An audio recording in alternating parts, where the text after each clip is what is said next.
Hello, I'm Kitty Howard, and I want to discuss with you the myths around grief.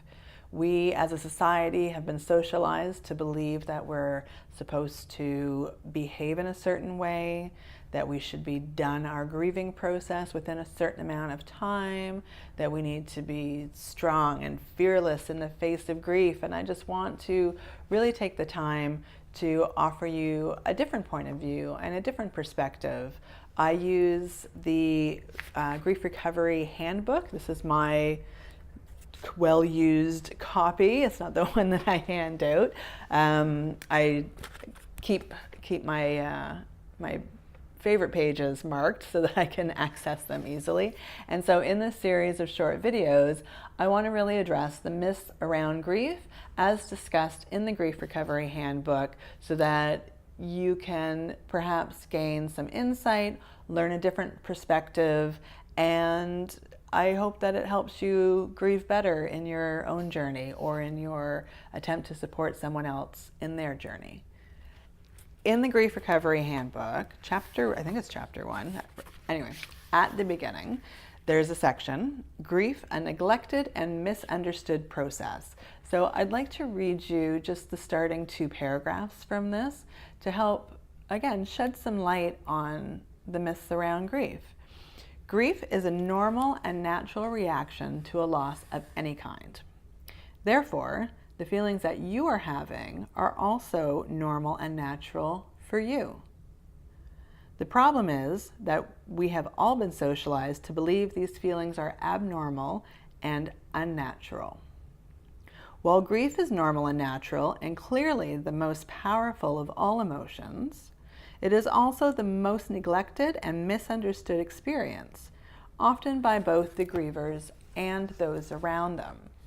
So this is our challenge. It ultimately, to simplify it in the most basic of terms, our grieving process often comes down to the blind leading the blind. We are taught what our parents and our social circles have expressed to us, and they learned their lessons from people before them, right? Our ancestors. We pass things down.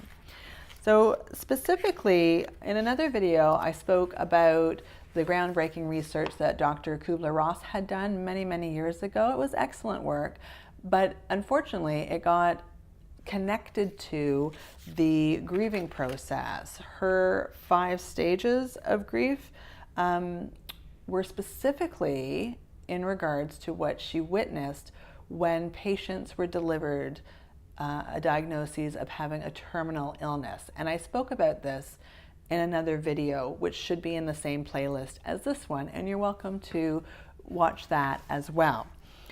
There are additional myths on top of that that we will all recognize, we can associate with them, we've heard them, and I'm going to go through them with you today in this video just to explain them, but there's going to be other videos in this playlist that I'm going to discuss each and every one of them.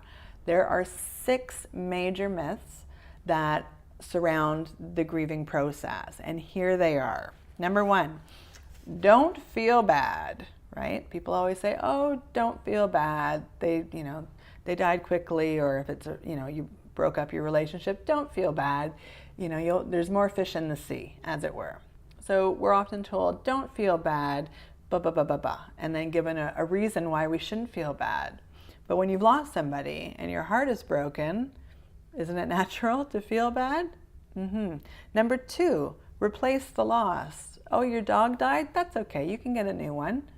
Well, your dog died, or your human died, or, we are taught to replace the thing that has broken our heart in attempts to put a Band-Aid back on it.